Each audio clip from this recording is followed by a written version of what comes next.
everyone. My name is David Ackerman, and this is the W10 thermal assignment. Let's get started. So this is the problem, and these are the givens where temperature is 22, and then so on and so forth.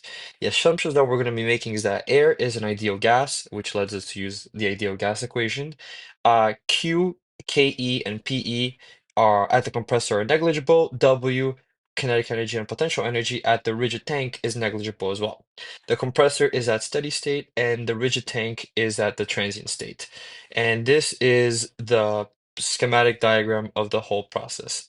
So here is a list of useful formulas that we're going to be using throughout the problem, where A, we're going to be determining the mass flow for the entry compressor, where we use this formula. We're then using um, we're plugging in all these values for the ideal gas, and we're going to end up with the mass flow of at the compressor is 0.0236 kilograms per second.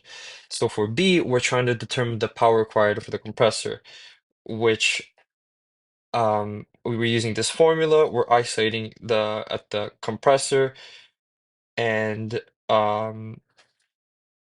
we end up with this formula, and then we have to having to linear interpolate using table A17. We find out that H2S is this, and we're gonna find H2A as well because we don't know that one as well.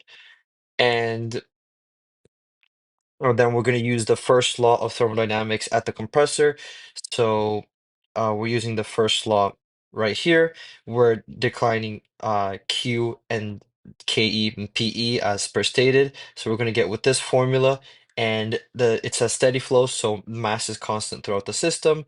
We're using table A17 at pressure was 100 and temperature equals 295 Kelvin. We're finding H1, and we're using uh, the that value and this value here that we found from the whole calculation here, we get that the work in is negative 7.054 kilowatts, which that's the power, and it's negative because it's being added onto the system. So C is we determine the temperature leaving the compressor. Here we use this formula, we plug in all the values, and then we end this is the whole process. Here we're doing a linear interpolation, and we're gonna end up with T, the temperature equals 587.66 Kelvin. So at D, we're gonna determine the rate of entropy for the compressor. We're using the second law of thermodynamics at the compressor. We cross out the temperature leaving and we cross out the change in temperature. We again know that the mass is constant, so S gen generated equals this calculation here.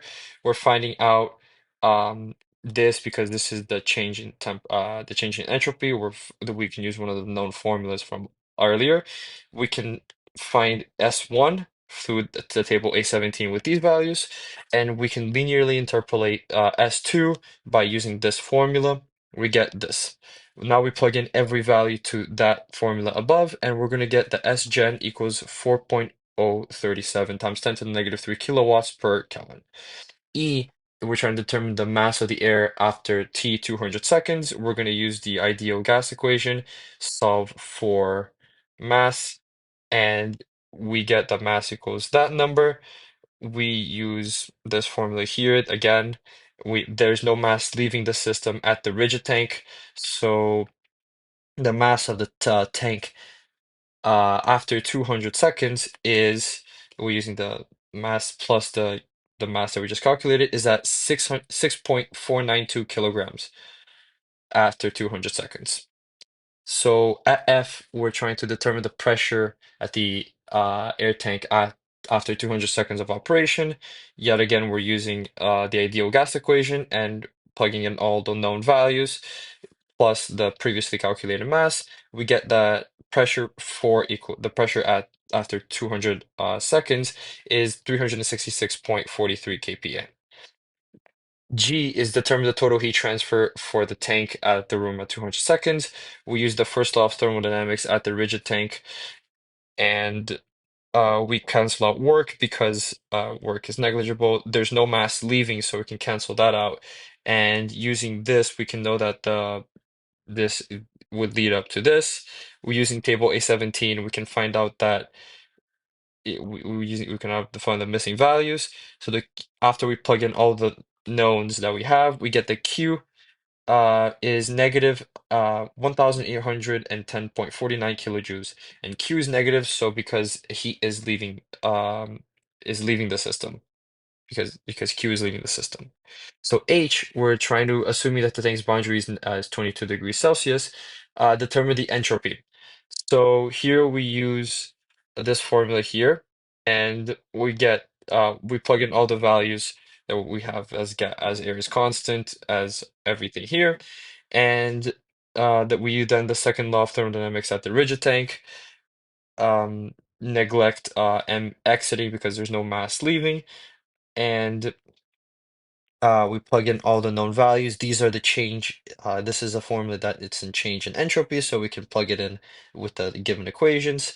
And here we're substituting all the values, and we get S gen, assuming with all the assumptions, equals 2.335 kilojoules per Kelvin.